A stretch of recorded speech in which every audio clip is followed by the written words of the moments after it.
Bonjour Thierry, Bonjour. je suis Pauline Goutaudier, je suis psychologue à l'Institut de Paris-Sénard et on est là pour ça, pour présenter le colloque.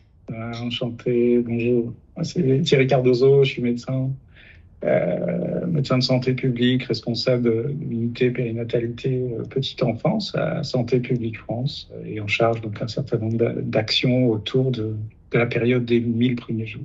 Est-ce que tu veux bien nous parler un peu de prévention et de ce que ça t'inspire, toi? Oui, bien sûr. La prévention, au sens où habituellement on peut peut-être l'entendre, c'est un ensemble de mesures qui permettent de réduire l'apparition des maladies. Donc ça, c'est vraiment ce que tout le monde sait, ce que tout le monde comprend. Et puis avec l'évolution des connaissances, on se rend compte que juste s'occuper de la réduction d'un risque, ça suffit sans doute pas. Et puis quand on remonte un petit peu en amont, on voit que si on réduit les circonstances d'apparition des maladies, ça marche aussi très bien et ça complète. Par exemple, le lavage des mains. Quand on se lave les mains, on va réduire les circonstances de risque de transmission des maladies. C'est des choses finalement parfois assez simples, beaucoup de bon sens. Et puis heureusement, aujourd'hui, les connaissances scientifiques viennent valider ces approches-là. Donc pour ça, on a besoin, quand on est tout petit, des autres, parce qu'on n'est pas capable d'autonomie. Puis même quand on gagne en autonomie, on sait aujourd'hui qu'on a encore besoin des autres, parce qu'en réalité, c'est dans l'interaction sociale que l'on va aussi se réaliser pour dépasser ses propres petites limites, si je puis dire, de sa propre personne. Et on sait à quel point aujourd'hui, en santé mentale, puisqu'on en parle beaucoup, la prévention ne peut pas se faire à l'échelle individuelle uniquement. On a besoin du collectif et donc finalement, je dis finalement pour ce propos-là, en tout cas, la prévention, ce serait peut-être quelque chose de tridimensionnel. C'est une relation avec soi-même. Je mets en place des actions bénéfiques pour ma santé. Une relation avec les autres, comment ces interactions sociales sont bénéfiques pour l'ensemble du groupe humain dans lequel je vis. Et puis bien au-delà, on voit bien qu'on a besoin des ressources. Et les ressources, c'est l'environnement, c'est de la planète, c'est le monde dans lequel on vit. C'est vraiment tridimensionnel. On ne peut plus aujourd'hui envisager la prévention uniquement dans sa partie, comme je le disais au début, finalement, une cause, une conséquence. Il faut aussi voir les circonstances.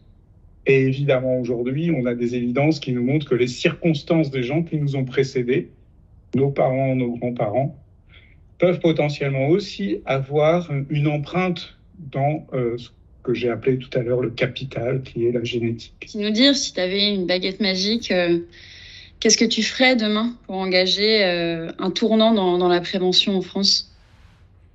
Peut-être accentuer l'idée de mieux connaître finalement au niveau très proximal, d'avoir des diagnostics beaucoup plus fins des besoins, des populations, mais quand je dis les populations, c'est à l'échelle du quartier, à l'échelle de la ville. Et c'est un peu, enfin c'est même pas un peu, c'est ce qu'a prône l'OMS, notamment en 2016, 30 ans après la charte qui invente un peu le concept de promotion de la santé, la charte d'Ottawa, et puis à Shanghai, ils ont redit, mais à quel point il faut que les villes s'engagent. Et donc, ils ont commencé à essayer de travailler avec les maires de grandes villes pour dire, OK, tout ce que j'ai dit avant, la santé, c'est pas uniquement finalement ne pas être malade, ce qui est déjà très bien. Mais c'est aussi, même quand on est malade, comment on fait pour soutenir la guérison quand on a un handicap, comment on fait pour se sentir inclus quand même dans cette société et pas exclu. Et ça, il suffit de regarder malheureusement aujourd'hui nos grandes villes pour voir que la mobilité est dangereuse. Elle est sans doute pas adaptée. Qu'aujourd'hui,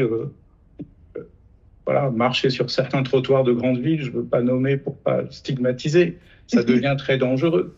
Et ça devient dangereux d'autant plus qu'on est fragile, c'est-à-dire qu'on est un enfant, qu'on est une maman avec des bébés ou des enfants, ou on est une personne âgée ou une personne simplement qui a une difficulté de mobilité ou une difficulté qu'elle soit passagère ou installée.